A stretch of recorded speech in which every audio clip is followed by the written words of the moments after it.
For years, women in Peru have faced three crippling issues: forced sterilization, prostitution, and a lack of reproductive rights. Forced sterilization is the non-consensual process of sterilization. Prostitution refers to the exchange of sexual services or acts for money. Lastly, Peru's lack of reproductive rights, such as its prohibition of abortion, leads to the deaths of thousands of women each year. Ultimately, these issues are byproducts of the Catholic Church's influence in the Peruvian government, which reinforces patriarchal standards in healthcare, leaving women powerless. According to the Peruvian Ministry of Health, more than 270,000 women and 22,000 men were sterilized between 1996 and 2001 under the National Family Planning Program. Most were from Quechua indigenous communities and families with few economic resources. The forced sterilization campaign was implemented as a part of President Fujimori's neoliberal economic policies.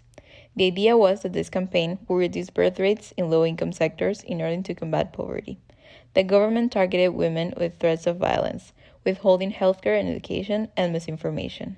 If a woman didn't comply, she would be refused medical treatment for her and her children. The forced sterilization campaign was largely aimed at poor and indigenous women in Peru. They were viewed as having too many children and therefore being a burden to the state. Thus, the campaign manifested the deeply ingrained sexism and racism that pervades Peruvian society.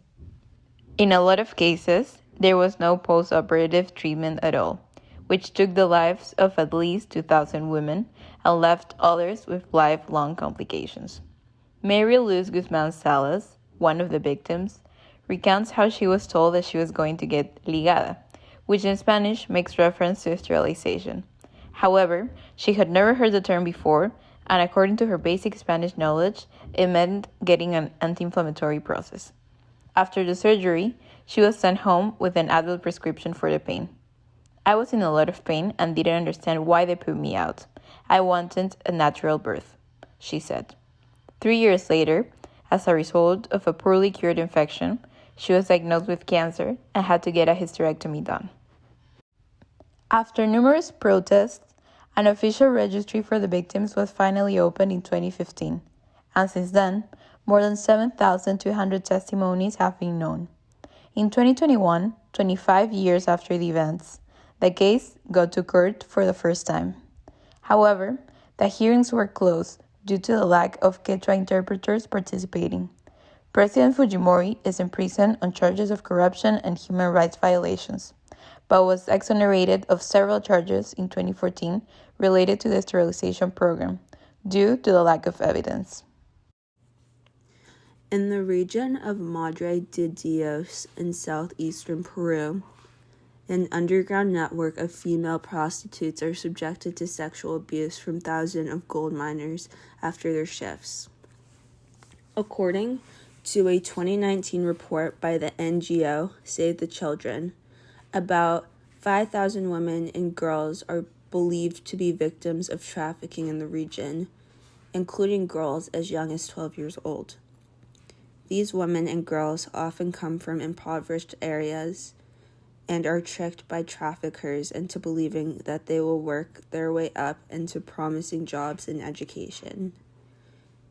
Instead, they work for little to no pay and are threatened with physical abuse if they attempt to leave the mining camps they are forced to work at.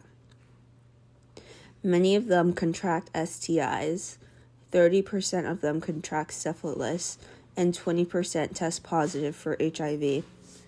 Also, since abortion in Peru is punishable by law, the women have to terminate their pregnancies themselves, which often results in death.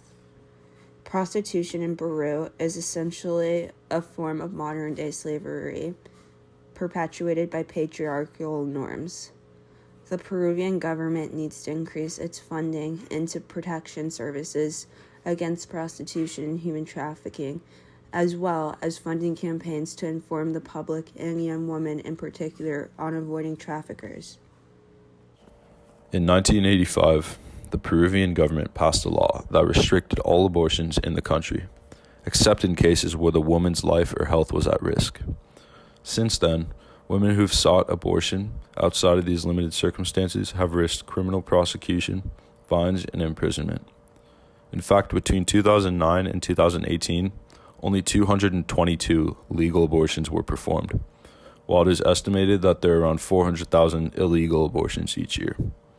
These illegal abortions put women's lives at risk, exemplified by the fact that unsafe abortions are a leading cause of maternal mortality in the country.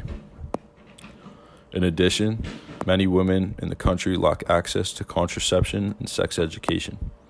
This has led to high rates of unintended pregnancies. In fact, a study by the Ministry of Health in Peru found that in 2016, only 33% of adolescents had received comprehensive sex education.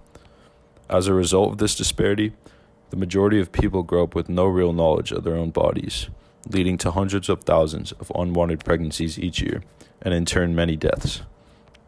According to the World Health Organization, approximately 1,500 maternal deaths occur each year in the country, despite the fact that the government, quote-unquote, allows for exceptions in cases where the woman's life is at risk. The COVID-19 pandemic has further exacerbated the oppression, with restrictions on movement and reduced access to healthcare and reproductive needs, such as contraceptives and menstrual hygiene products. Reforms are needed to ensure that women have access to safe and legal abortion, contraception, and menstrual products, as well as proper reproductive healthcare services. Additionally, comprehensive sex education should be provided to all people in Peru to ensure that they have the knowledge and skills they need to make informed decisions about their sexual health. The lack of human rights in sexual health and autonomy is part of a larger systemic dehumanization in Peru. Serious governmental reforms are needed to combat these issues. Patriarchy predominates that cultural interpretation of women's rights, and continuous poverty creates incentives for exploitative practices such as forced sterilization and prostitution. The influence of the Catholic Church also needs to be reevaluated in the interest of equity of all genders. Peruvian women deserve access to proper reproductive rights, including the ability to abort lawfully, obtain contraception, and receive the necessary education for making informed sexual decisions.